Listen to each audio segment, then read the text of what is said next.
Hello, this is Molly Raymer with 30 Days of Goddess and Bridget's Grove with the next video in my how to use the daily prayer book part of 30 Days of Goddess 101. And so this video is about using the prayer book that you print yourself. This is the super simple, and it can be used, this is based on the original file that I first created when I first thought of this idea and this practice. And you can print it out from the resources as a PDF, and you print it out double-sided, cut it apart, cut the pages. A double-sided will produce 8 pages per single sheet of paper, so you just cut the pages in half, stack them up kind of like a sandwich. I have other videos about how to assemble prayer books that you can access via our YouTube channel. I choose like a small greeting card as the cover, and then this one came from Gingerbread, and then gingerbread.com, and then I sew it together, punch 3 holes and sew it together. But you can also use a heavy-duty stapler to do that, and your book can be made very simply.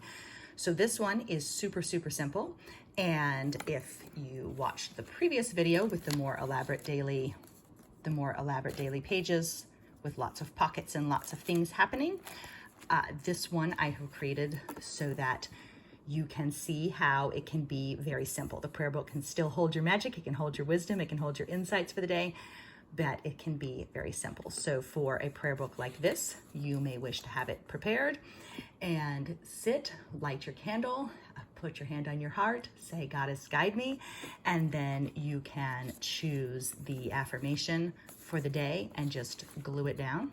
And then you can have your word for the day and just glue it down. You can choose a little affirmation card from the sampler pack that I make available every month and glue it down. And you can pick a rune from the rune printable and glue it down. So this can be a very simple and basic. And so you would go ahead and record the moon phase. Mood, as I mentioned in the previous video, I often don't fill out to the end of the day, and I put a variety of little symbols in there to represent my mood throughout the day.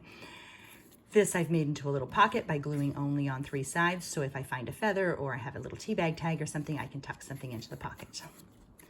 This page, the same thing. This is made into a little pocket in case I have something I want to, oops, it's not. Yeah, see how it's a little pocket? You can stick something in there if you want to. I've glued my rune in, and then this, you could find this as a fulfilling practice. You can choose the word for the day, glue it in, make it, if you glue it on 3 sides, it makes a pocket, and then just choose a prayer card and go ahead and read, sitting there with your candle and your hand on your heart, and no pressure, no obligation, no force, no pushing it. Just read that prayer out loud. And if you are working with a specific goddess, you might address the prayer to that goddess, or you might just read it as written. So each day we are invited to step into the pause, countless beats of possibility needing nothing but our attention. We are invited into the sacred, invited into presence, invited to attend to the now. May we accept the invitation, extending our awareness to touch this peace, this grace that is so freely offered by the pause. And then you would tuck your little prayer into your pocket, and that's it. That would be your daily practice for the day. That would be your participating in 30 Days of Goddess for the day. Doesn't have to be elaborate, doesn't have to be super fancy, just about giving you that sacred pause, that opportunity to dialogue with divinity, that opportunity to step into presence, that opportunity to call your attention back and settle into center. And then you continue going for 30 days. And I promise something will happen. I'm certain. Thanks for being here.